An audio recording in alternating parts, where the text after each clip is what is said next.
Breaking news. The week is off to a hot start. The Detroit Lions once again showed off their smart front office moves with a pair of under-the-radar but extremely strategic free agency signings that are starting to shape the offseason outlook in a big way. Let's dive into exactly why these two moves are getting attention. Not necessarily because they made headlines, but because they reflect a bigger picture of how Brad Holmes is building a deeper, smarter, and more sustainable roster heading into next season. I wholeheartedly believe the Lions will make it to Super Bowl 60. If you do too and really want to see this, hit that like button hard. And if possible, write, "Go Lions, I believe." We've got some important updates that we need to pass along to you. Let's start with the signing of veteran defensive back Rock Ya-Sin. If you blinked, you might have missed this one. The signing wasn't flashy, but it was significant. Ya-Sin brings years of starting experience from his time with the Colts and 49ers, and what makes him intriguing is his physical style and zone coverage ability. While he's known for being sticky in coverage, and not always in the best way, with a reputation for drawing penalties similar to how Terrion Arnold was flagged early in his college season, his veteran presence adds valuable depth to a secondary that has completely transformed in recent seasons. What this move really signals is that Detroit isn't just banking on youth or big names, they're building a unit with experience, scheme fit, and depth. This signing becomes even more relevant when you consider the broader state of the Lions' secondary. With the hopeful return of a healthy Emmanuel Mosley and a potentially resurgent season from Ifeatu Melifonwu, who was turning heads before injuries, the cornerback room is suddenly stacked. Add in Amon-Ra St, Terrion Arnold, who is quickly becoming a 1A/1B guy in that room, and now Rock Ya-Sin, and you're talking about a secondary that's a far cry from the unit we saw just 2 years ago. And we haven't even brought up the all-pro safeties who anchor the back end. This group isn't just patched together. It's layered with versatility, experience, and high-end potential. The second move flying under the radar is actually a group of signings that tell a much deeper story. Contracts that aren't flashy,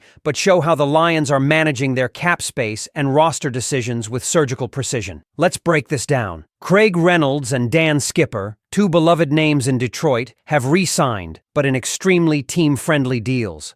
Reynolds, for example, gets a $75,000 workout bonus but will need to make the final roster to earn anything substantial. Same with Skipper, who's set to receive $100,000 if he makes the team. These deals are low risk, high reward, essentially rewarding camp competition while allowing the Lions flexibility to pivot if needed. But contrast that with Kyle Dorsey and Derek Barnes, two players who received the only multi-year deals among the 30 or so offseason signings, including futures contracts and free agents. That speaks volumes. The front office is telling us exactly who they see as foundational pieces. Dorsey, in particular, seems to be a name the coaching staff is very high on. When the Lions show you who they're betting on with guaranteed money and multiple years, believe them. Now let's talk about the context these moves sit in. The Lions are heading into the draft with a very specific strategy, and it's not just about picking the best player available. It's about knowing where value exists at different rounds and understanding how to use that to your advantage. For example, the edge defender class in this year's draft is considered an A-plus group, stacked with talent throughout the late first round, exactly where Detroit is likely to pick. Players like Abdul Carter headline the class, and while he may not fall to the Lions, the depth at this position means Detroit could land a plug-and-play edge defender even without trading up. Interior offensive line? That's another spot Detroit is expected to target. If first-round prospect Graham Barton doesn't fall, someone like Donovan Jackson from Ohio State could be a perfect day 2 pick. The beauty of Brad Holmes' draft philosophy is that he's building out these contingencies. Knowing you can land Jackson in round 2 gives you the freedom to go edge rusher or wide receiver in the first round. That's the advantage of a GM with vision and a roster with fewer holes. And here's another name that slipped in almost unnoticed, Avonte Maddox. His deal may not be massive, but it's fully guaranteed. That tells us something. The Lions expect Maddox to be a contributor, not just a depth piece. When you start stacking these signings together, Maddox, Ya-Sin, Dorsey, Robertson, it's not just about having bodies. It's about having the right mix of veterans and rising players who know how to execute this scheme. Even more fascinating is how the Lions are navigating market inefficiencies. Maddox, for instance, is locked in at $1.4 million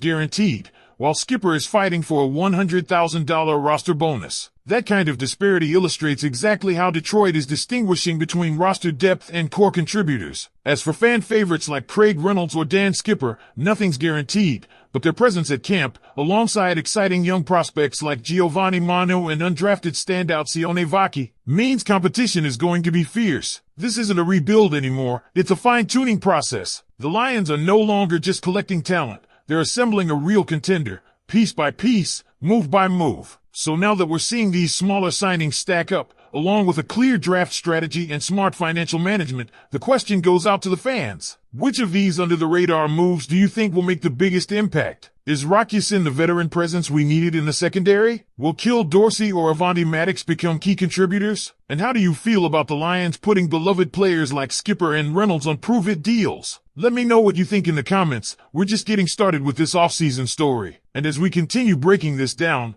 what stands out the most isn't just who the Lions signed, but how they signed them. The strategy behind these contracts shows a front office that's learned from years of mistakes, not just their own but across the league. When you hand out deals that protect the team if a player doesn't perform or make the final roster, you're creating flexibility that allows you to pivot quickly. That's exactly what's happening with players like Craig Reynolds and Dan Skipper. They're well-liked, they've contributed in the past, but their contracts say one thing clearly: nothing is promised. You've got to earn your spot. On the other side of that coin, look at the deals given to players like Dorsey and Avonte Maddox. These aren't just filler signings. These are calculated additions designed to give this team serious competition in camp, strong depth during the season, and veteran leadership in a locker room that's still maturing. Maddox especially adds something valuable. He's not just experienced, he's coming from a system in Philadelphia that knows how to win. That mindset matters when you're aiming to get past the divisional round and into something bigger. But beyond the names and the numbers, what we're really seeing here is a shift in Detroit's identity. It's no longer just about culture, although that still matters,